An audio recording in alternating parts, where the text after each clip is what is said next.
Perché lo cambia?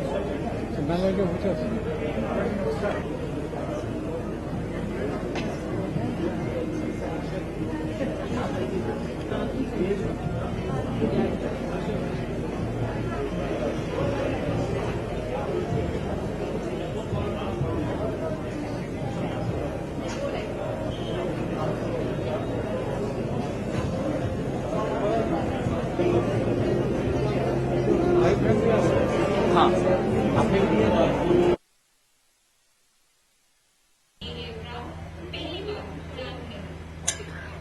Kargil विजय दिवस समारोह की इस रजत जयंती पर ये ZS-701 प्रोटेक्स 912 माइक्रोलाइट एयरक्राफ्ट कर्नल राहुल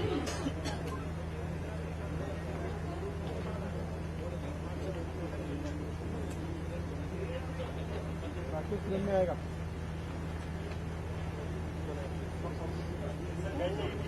मैं अपना ध्यान आपके सामने प्रस्तुत है भारतीय सेना की माइक्रोलाइट एयरक्राफ्ट स्टीम जो कि कारगिल विजय दिवस का झंडा हवा में लहराते झांकी से गाड़ी की तरफ जा रही है।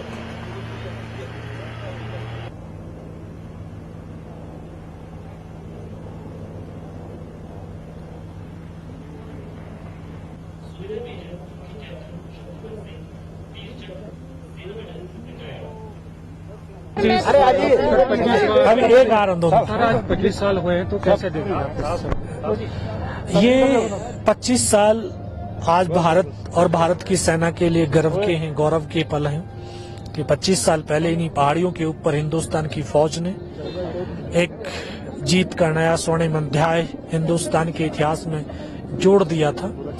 और ये वो पहाड़ियां हैं जिन पहाड़ियों के ऊपर हिंदुस्तान के सैनिकों ने अपने लहू से हर एक पत्थर को एक अपने खून से पावन और पुनीत किया। और इन पहाड़ियों को आज हिंदुस्तान बड़े गर्व से गौरव से देखता है। तो वो साथियों की वो प्रतिमाएं, वो प्रतिमूर्ति शक्लें नजर आती हैं जिन्होंने जो आज इस स्थूल शरीर से हमारे साथ नहीं बल्कि सूक्ष्म शरीर से वो हमारे साथ इन्हीं पहाड़ियों पर, इन्हीं वादियों में एक प्रहरी के रूप में खड़े हैं। तो ये बहुत गौरवशाली पल है। सर 25 साल बाद आप यहाँ पे हैं तो क्या यादें यहाँ पे ताज़ा? ये तो सारी 25 साल पहले की जो तमाम यादें हैं कि हम इस पहाड़ी पर 22 दिन तक लड़ रहे थे तोलोलिंग टॉप के ऊपर। इन पहाड़ियों के हर शिखरों के ऊपर कोई न कोई सेना की टुकड़ी लड़ रही थी, शहादत दे रही थी और विजय पताका भी फहरा रही थी। पूरा राष्ट्र इन सैनिकों के साथ एक भावनात्मक रूप से कंधे से कंधा और कदम से कदम मिलाकर के चल रहा था। तो इन सैनिकों ने इस राष्ट्र के मान को, स्वाभिमान को, अभिमान को हमेशा ऊंचा रखा। और एक सैनिक कहता भी है मैं रहूं या ना रहूं, मेरा राष्ट्र रहना चाहिए। और ये राष्ट्र के गौरवशाली इतिहास का एक अध्याय है। ये एक वो धाम है जहां पर जिसको कभी कोई जीवन में निराशा हो तो यहाँ आकर के इन पहाड़ों को देख लो तो आपकी निराशा पल भर के अंदर दूर हो जाएगी। तो बहुत बड़ी ये देश के लिए, देशवासियों के लिए बहुत गौरवशाली पल है। आदमी ने उस दौरान जो कुछ खोया वो अभी तक मतलब ये नहीं हो सका है। खासकर आपको पता है कि हमारा द्रास में जो है वो लाइफ स्टॉक के लिए बदला जाता था। कश्मीर के बाद लाइफ स्टॉक यहाँ जाता था। यहाँ के लोग खुद जो है मतलब ये बुश करते थे हद से। लेकिन उस वार के बाद जो है लाइफ स्टॉक टोटली खत्म हो गया है। उसके बाद एक चीज हो गई, जंग के बाद जो है कहते ना जंग से या आदमी बिड़ता है या बनता है, लेकिन जंग के बाद जो है एक नई एक शुरुआत हो गई द्रास में। द्रास जो तरक्की की तरफ बढ़ी है। आजकल जो डेवलपमेंट है, जो तरक्की है, अगर वार नहीं होती तो ये अगले 50 साल में होना मुश्किल था। 50 साल जंग के बाद जो है गवर्नमेंट ने एक अटेंशन दे दिया करगिल की तरफ। यहाँ पर जो है पहले एक कमांडिंग अफसर होता था, आज एक ब्रिगेड यहाँ पर है। तो सबसे पहले तो एम्प्लॉयमेंट जो है वो जनरेट हो गई। तो लोगों ने कितना साथ दिया उसका? आप हाँ, ये अच्छा आपने सवाल किया। अभी जो रिपोर्टर्स आए हैं, जो भी रिपोर्ट करता है अपने आप को, चाहे वो अपने आप को हाईलाइट करते हैं। कारगिल को हाईलाइट नहीं किया। कल जो किताबें लिखी गई वो नकली किताबें, जो भी किताबें लिखी कोई किताब सही नहीं है। किसी भी राइटर ने, किसी भी रिपोर्टर ने ये जिक्र नहीं किया है कि लोकल लोगों ने साथ दिया है। करगिल जंग जीता है तो आर्मी ने नहीं जीता है, करगिल जंग जीता है तो लोगों की हेल्प से जीता है। उस वक्त सड़क नहीं था, अगर उस वक्त अमनिशन और जो लॉजिस्टिक लोग वहां नहीं पूछाते तो करगिल जंग का जीतना मुश्किल था। तो लोगों ने जो है अपने घर बार छोड़ दिया, सब कुछ छोड़ के आर्मी के साथ दिया, लेकिन इसका जिक्र अभी तक न किसी रिपोर्टर ने किया है न किसी राइटर ने किया है। तो ये लोगों का जो है करगिल वार में कहूंगा कि आर्मी के बाद जो रोल रहा है वो इन्हीं का रोल कर रहा है। 25 साल हुए हैं तो देश इनको जवानों को यहाँ पे आए हैं लमन में श्रद्धांजलि देने। सर मैं खुद करगिल वार का पहला जर्नलिस्ट हूँ लोकल जिसने ये कवर कर दिया। मुझे खुद आज 25 साल के बाद यकीन नहीं आ रहा है कि हम आज इतनी तरक्की कर चुके हैं। खैर लड़ाई होनी नहीं चाहिए, लेकिन ये लड़ाई हमारी एक नामत भी बन गई। अभी जो टूर्नामेंट हुई है, जो कुछ हुआ है, ये सिर्फ लड़ाई की वजह से हुआ है। उसके बाद जो पूरा गवर्नमेंट एक्शन यहाँ पर आया हुआ है। Thank you sir. आपका नाम? मुजम्मिल जमील है। मुझे बताइए, आज 25 साल हुए हैं करगिल वार को, किस तरह देखते हैं? देखिए सर, कारगिल वार को हुए 25 साल हो रहे हैं और ये पूरे देश के लिए आज जो है एक फख्र का दिन है कि एक बड़ी विजय जिसे विजय दिवस का नाम दिया गया है और उस विजय को आज हम फिर सेलिब्रेट कर रहे हैं। और उससे भी बड़ी बात कारगिल जो सिल्वर जुबली है उसे हम मनाने जा रहे हैं।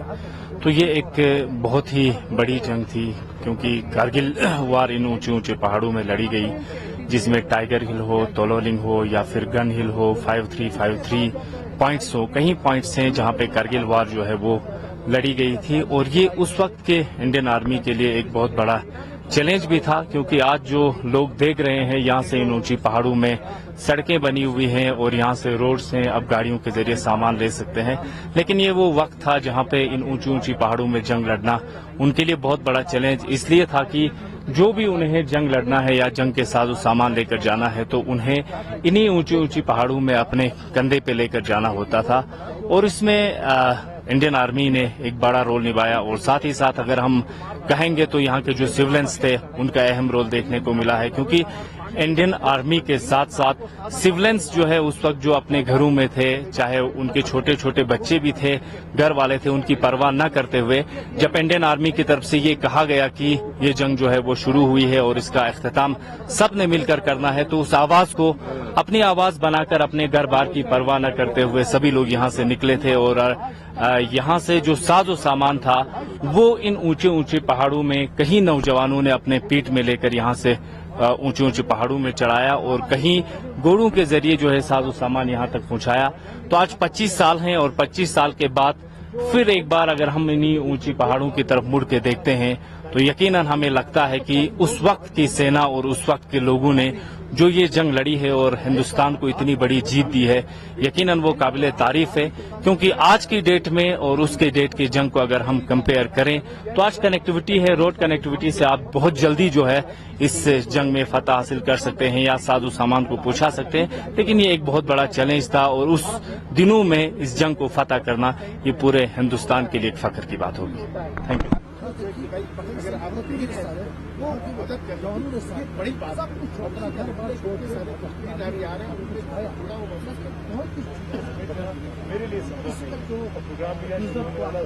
आप बताइए, आप क्या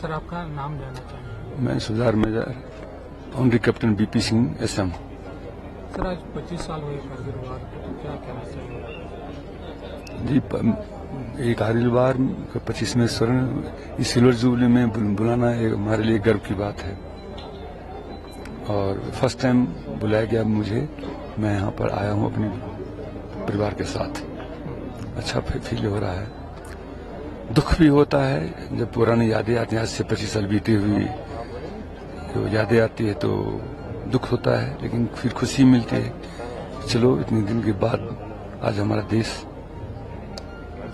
सुरक्षित है, पहले ज्यादा सेफ है। तो उस टाइम की कुछ यादें?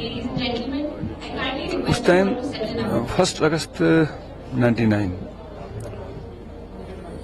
तकरीबन 4 बजे के आसपास में वो मैं काकसर सेक्टर में सडल पोस्ट पर था और उस समय उनका एक पाकिस्तान का जो बंकर ब्रिज, उनका तीन ब्रिज हैं उनके, नुसरत एक्सटेंशन उनका था और उसके ठीक सामने अपने हमारा इंडिया का माता पोस्ट था और मैं था सडल पोस्ट पर। सामने जाता तो उसमें एक राकेश सेठी साहब थे, फोर्ट जाट के, जो शायद नहीं हैं, अभी मेजर जनरल हैं किसी ब्रिगेड में या डीप में। तो उन्होंने बताया कि हमारे NH-1 पे फायर हुआ है और एक 2.5 टन, उसमें 1 टन हुआ करता है, अभी 2.5 टन उसमें 1 टन हुआ करता, 1 टन जो है सो समाप्त हो गया और उसमें जवान और ड्राइवर सभी समाप्त हो गए। आप मिसाइल से, क्योंकि मैं एडी का हूं, तो एडी जो है सो ग्राउंड रोल में फायर नहीं होता है, सरफेस टू एयर फायर होता है। तो उन्होंने बोला कि आप फायर करो। मैं बोला सॉरी साहब, मैं फायर नहीं कर सकता है। तो उन्होंने बोला कि मैं आदेश देता हूं। मैं सॉरी, मैं इस आदेश का पालन करने के लिए तैयार नहीं हूं, क्योंकि also I am also course qualified. इसके बारे में मुझे जानकारी है कि कहां से कहां फायर होता है। फिर नॉर्मल बातें हुई। फिर आपस में जो हम डेट में थे, मेरे साथ 2 जवान और थे, एक लेफ्टिनेंट बाबूलाल और अवधेश प्रसाद। आपस में विचार किए कि करके देखते हैं क्या फर्क पड़ता है।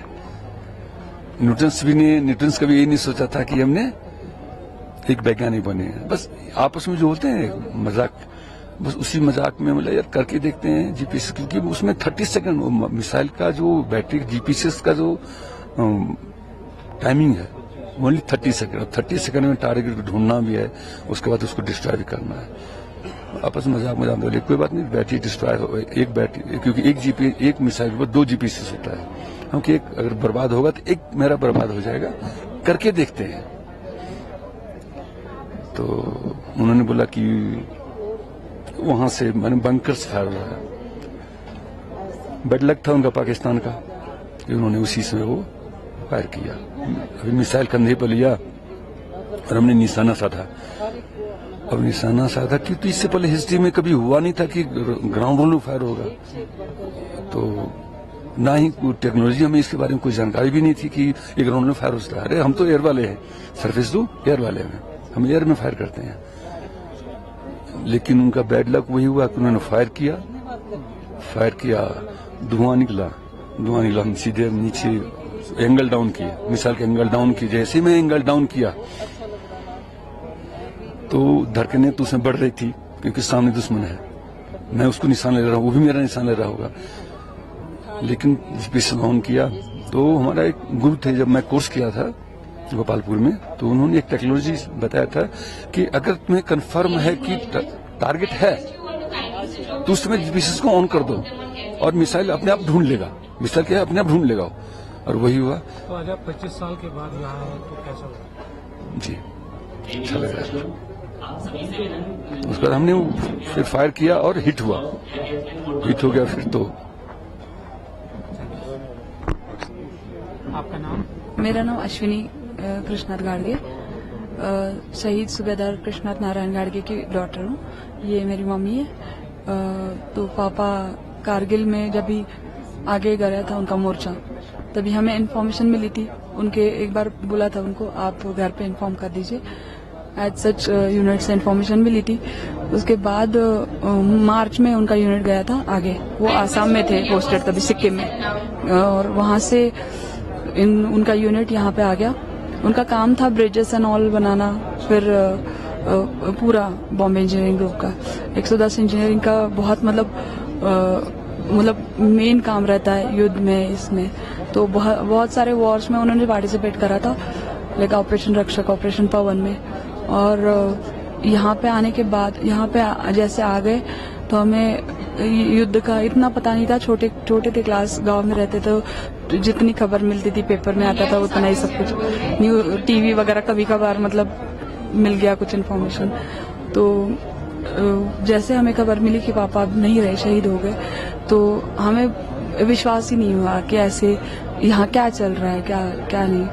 फिर जैसे पता चला, उसके 8 दिन के बाद हमें कि उनका बॉडी मिला कि यहाँ जाके हम लास्ट, तो मम्मी चंडीगढ़ जाके मम्मी अंकल जी और उनके अंकल जी ये चंडीगढ़ आके उन्होंने उनका लास्ट राइट किया पूरा मतलब उनको सम्मान के साथ। और अभी भी 110 बॉम्बे इंजीनियरिंग ग्रुप हमें फैमिली की जैसे सपोर्ट करता है, फैमिली की जैसे ट्रीट करता है। अभी भी वो हमारे पापा के बलिदान को भूले नहीं। तो आज 25 साल बाद आप यहाँ पे आए हैं, तो कैसा? बहुत अच्छा लग रहा है। तब भी हमने सोचा था कि हम यहाँ आ पाएंगे जहाँ पे हमारे पापा ने अपने प्राण रख दिए, तो हमने नहीं सोचा कि हम कभी, लेकिन उनकी कृपा आशीर्वाद से और भगवान की दया से मतलब उनके इससे हम यहाँ पे आ सके। और सरकार ने भी बहुत की उन लोग को यहाँ तक जहाँ पे हमने अपने पापा को गवाया वहाँ तक आने की हमें अपॉर्चुनिटी दी। हमें बहुत अच्छा लग रहा है कि हम कभी नहीं पहुँच सकते थे यहाँ तक, मतलब घूमने भी आ गए तो भी आके मतलब पता नहीं चलता था। अभी इतना सम्मान, इतना प्यार और कैसे ये करते हैं, ट्रीट रिस्पेक्ट करते हैं, तो बहुत अच्छा लग रहा है। बहुत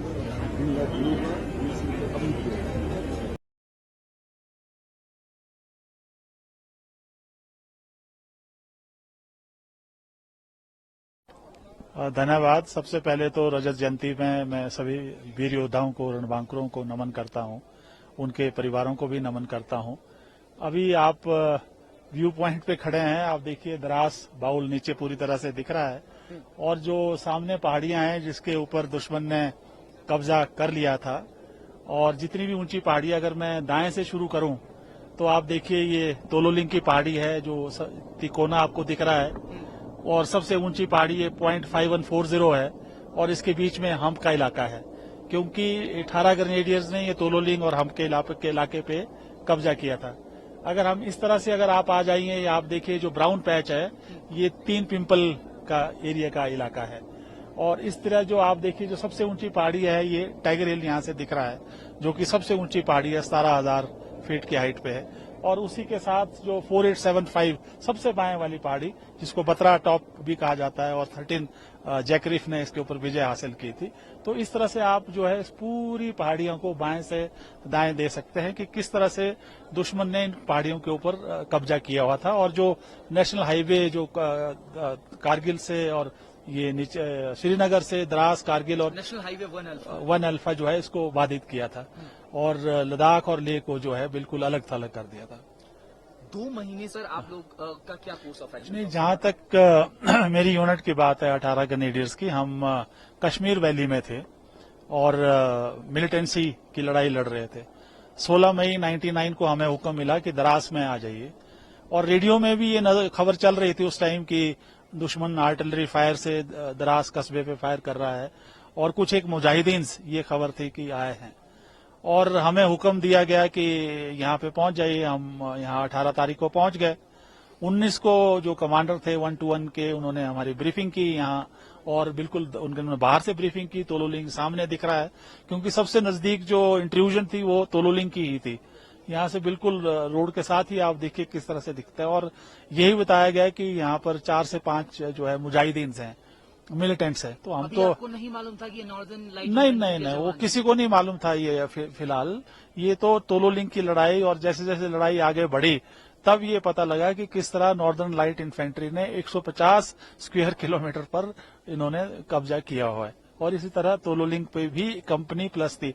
लेकिन इसका पता मुझे आभास हो गया था शुरू में, तो मैं भी इसी में था कि 5-6 आतंकवादी हैं, उनको निपट लेंगे। हम तो वैली में थे, लेकिन जैसे जैसे स्पर के अलॉन्ग अप्रोचेज से हम बढ़े, मैंने देखा कि automatic fire, machine gun fire, उसका स्नाइपर, उसकी आर्टिलरी, और यहाँ तक कि उन्होंने Mi-17 का जो हेलीकॉप्टर था, आपने देखा आज उनकी पत्नी भी थी स्क्वाड्रन लीडर पुंडीर की, वो यहीं अपने 4 क्रू के साथ 28 को जो है वो स्टिंगर मिसाइल जो है उनके एयरक्राफ्ट पे लगा, यहीं शहीद हुआ। उससे पहले मैंने मेजर राजेश अधिकारी को नीचे भेजा हेलीकॉप्टर में, MMG मॉडिफाइड की, क्योंकि पथरीली जगह है, वो रिवर्स स्लोप में चला जाता है, उस ऊंचाई से हाई एल्टीट्यूड है, माइनस में टेम्परेचर है, बर्फ है, बारिश हो रही है, चढ़ाई है, और अटैकर और डिफेंडर का आप रेशो देखिए। यहाँ पे प्लेन में 1 और 3 का रेशो चाहिए, 1 डिफेंडर और 3 चाहिए उसको हटाने के लिए, और यहाँ तो 9:10 है। और अगर एक भी आदमी कैजुअलिटीज हो जाए उसको 8 बंदे तो पीछे लाने के लिए चाहिए, और यहाँ कोई रास्ते नहीं है, कोई छुपाव नहीं है, घास का कोई तिनका नहीं है, और लॉजिस्टिक प्रॉब्लम आप देखिए कि दिन को आप आ ही नहीं सकते, हिल ही नहीं सकते, स्नाइपर राइफल उसका एक्यूरेट है। तो हम तो 22 दिन तो नहाए नहीं, ना कुछ किया, और अलोंग दिस पर्क जो है 22 दिन सर आप नहीं रात दिन कोई शेव नहीं, कुछ नहीं, मैं नहीं, पूरे जवान और बर्फ को पिघला के पीते थे। लेकिन हाँ, तोलोलिंग के बाद सारे वाइज हो गए कि नहीं, ये it is something more than the intrusion by the militants. कर लिया, उसके बाद अलग उत्साह आ गया था। उसके बाद नेचुरली, क्योंकि पूरी लड़ाई में एक टर्निंग पॉइंट हो गया, क्योंकि उस टाइम मीडिया का जमाना है, पूरा देशवासी देख रहे हैं, देश देख रहे हैं कि भाई इतना समय क्यों लग रहा है। लेकिन जब एक बार फतेह की टू राजरी फॉर 18 ग्रेनेडियर्स ने, तो सेना का मनोबल तो बढ़ा ही बढ़ा, देशवासियों का मनोबल भी बढ़ा, और पाकिस्तान ने समझा कि अब वो ज्यादा देर ऊपर पहाड़ियों पे रुकने वाले नहीं है। लेकिन अच्छी बात ये हो गई कि 8 माउंटेन डिवीजन यहाँ ऊपर आया। 1 जून 99 से उन्होंने ऑपरेशनल रिस्पॉन्सिबिलिटी ली, और जनरल महेंद्रपुरी, जब मैंने कर्नल मेजर राजेश अधिकारी को और कर्नल विश्वनाथन को खोया, उन्होंने बात की कि नहीं, अभी आप फर्म बेस प्रोवाइड करिए टू राजरीफ को, और हम पूरी तैयारी करेंगे। और 5 जून तक जो बोफर्स भी आई, और 10 दिन लगातार बोफर्स फायर करते रहे, जो ब्रिगेडियर लखविंदर सिंह और ब्रिगेडियर एएन ऑयल। तो उसके बाद तो सबसे मुश्किल लड़ाई मेरे लिए जो थी वो तोलोलिंग थी, 22 दिन रात दिन। और मैं सिर्फ उन जवानों को सलाम करना चाहता हूँ, जेसीओस को, ऑफिसर्स को, जिन्होंने शहादत दी, और जो घायल हुए और जिन्होंने वो डटे रहे और पीछे नहीं हटे। बोफोर्स का जिक्र आपने कुल उसके बारे में कुछ नहीं, देखिए, बोफोर्स ने बहुत काम, इनडायरेक्ट फायर तो करता ही है, पर डायरेक्ट हिट भी किया है। तोलोलिंग में मैंने बताया ना, 10 दिन कंटिन्यूअसली डायरेक्ट फायर दराज से फायर करते रहे। मैं तो आपको टाइगर हिल को बताऊंगा, मेरे साथ जो आर्टिलरी के अफसर थे उस टाइम, मेजर बेवली, और एक हालात ऐसी आ गई कि हमारा ऊपर टॉप पे रहना बहुत मुश्किल हो रहा था, क्योंकि उसके काउंटर अटैक आ रहे थे। और जो लेफ्टिनेंट बलवान था, उन्होंने मुझसे कहा कि आप आर्टिलरी फायर करिए, नहीं तो बहुत मुश्किल हो रहा था। और उस टाइम देखिए सेफ्टी, फायर होता है। हाँ बिल्कुल, क्यों नहीं मदद मिलती, उनका हौसला ऊपर जाता है, टारगेट के ऊपर क्षति होती है, न्यूट्रलाइज किया जाता है वहां पे, और नुकसान होता है दुश्मन का, चाहे वो आर्टिलरी का फायर हो, चाहे एयरफोर्स का फायर हो, या चाहे मल्टी बैरल रॉकेट लॉन्चर्स का फायर हो, उससे बहुत फायदा मिलता है।